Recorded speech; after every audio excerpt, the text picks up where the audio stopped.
विजयनगरा का उड़ता यंत्र। विजयनगरा का एक और खुशहाल दिन है और सूरज की तेज किरणों की तरह एक सिपाही की तेज आंखें आसमान पर गड़ी है।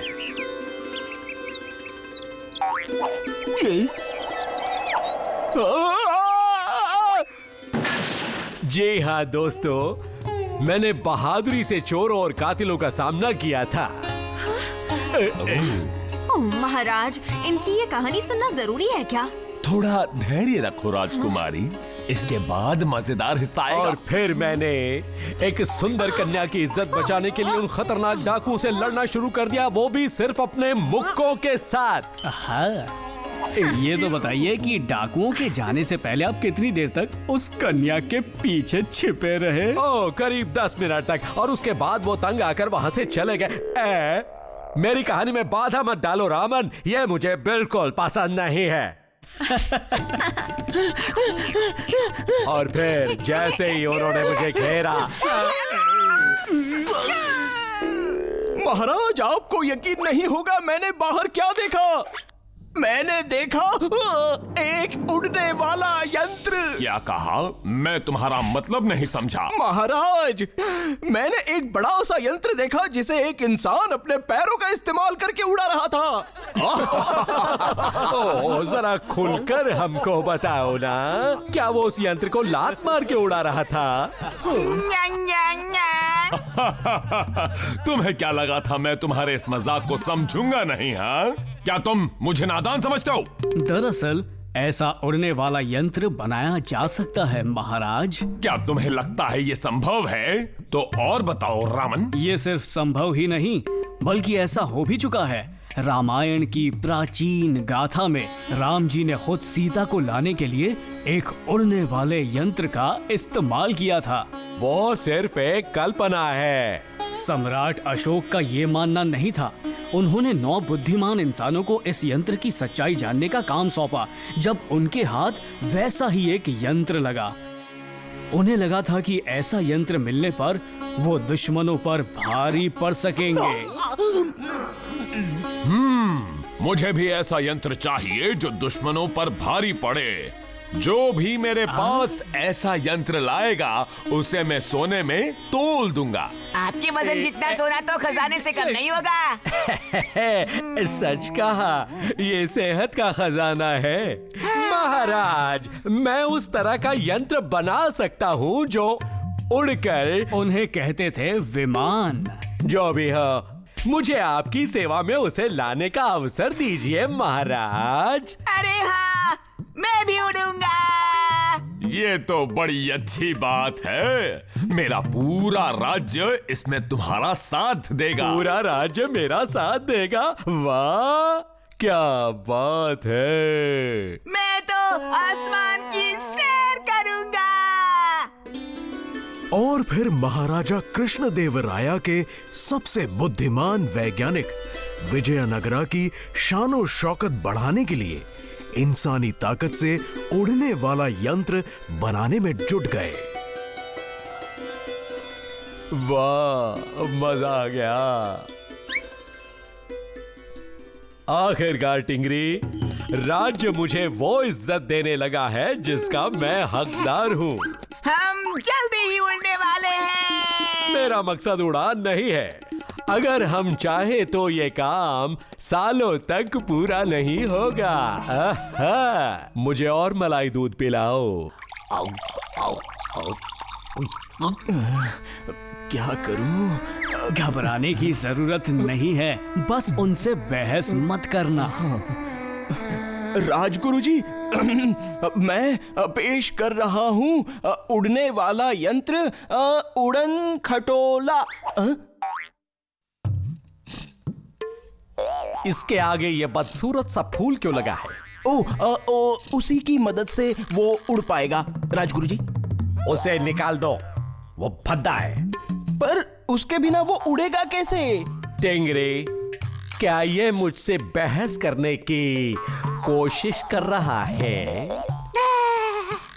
बिल्कुल नहीं, मैं तो बस कह रहा हूं कि मैं इसे हटा तो दूंगा, लेकिन फिर इसकी ताकत भी कम हो जाएगी। चलेगा? नहीं, अभी इसमें और भी कुछ काम है। पता नहीं वो क्या है, लेकिन ये पता लगाना तुम्हारा काम है। और मलाई दूध पिलाओ।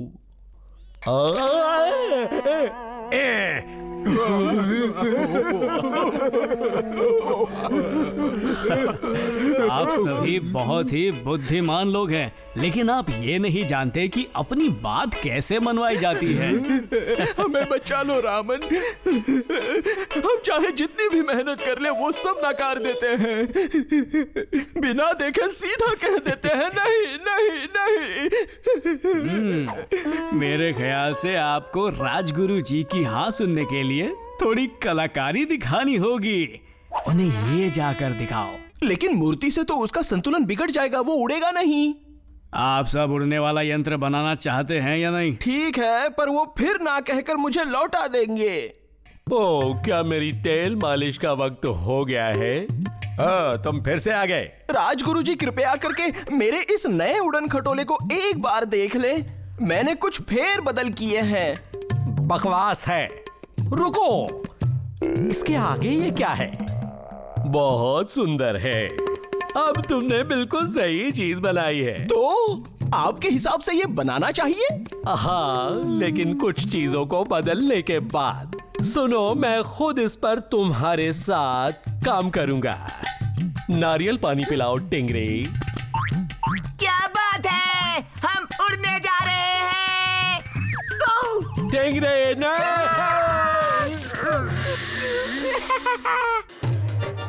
विजयनगरा में रहने वाले सभी लोग उस उड़ने वाले यंत्र को देखने के लिए बड़े ही उत्सुक थे।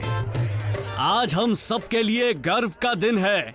महाराज तो इस उड़ने वाली बात को लेकर बड़े उत्साहित हैं। राज्य के सभी लोग उस भारी भरकम यंत्र को आसमान में एक हल्के पंख की तरह उड़ता देखना चाहते हैं। मेरी प्यारी प्रजा, मैं आप सबके सामने पेश करने जा रहा हूँ उड़ने वाला यंत्र। मुझे डर लग रहा है इससे। रामन, सही कहा। जब दुश्मन आकाश में उस डरावने चेहरे को देखेंगे तो भाग जाएंगे। उड़ान की तैयारी करो। राजगुरु जी, बताइए ना, इसे उड़ाते कैसे हैं? बात ये है कि उस चीज को दबाने से छोड़िए, बाकी आप खुद ही देख लीजिएगा। अच्छा, कह नहीं पा रहे हैं तो चलिए हमें इसे खुद ही उड़ाकर दिखा दीजिए। क्या? मैं नहीं। चलिए उड़ाइए इसे। मैं आपको कप्तान घोषित करता हूँ। सुना है कि कप्तान जहाज को नहीं छोड़ते, फिर चाहे वो गिर ही क्यों ना रहा हो। क्या? नहीं। हाँ, ये सच है। अरे हाँ, जहाँ तक मुझे याद है, इस मुहिम की शुरुआत रामन ने करवाई थी। इसलिए मैं चाहता हूँ रामन भी इसमें उड़े। नहीं, धन्यवाद कहने की जरूरत नहीं है।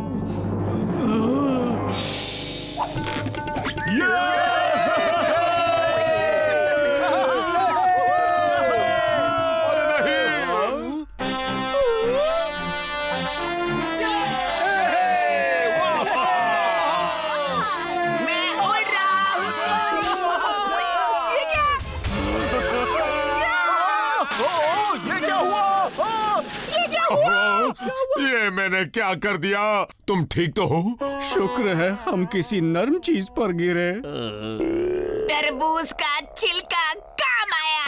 ओह, मुझे एहसास हो गया है कि उड़ने वाला यंत्र खुदकुशी से कम नहीं है।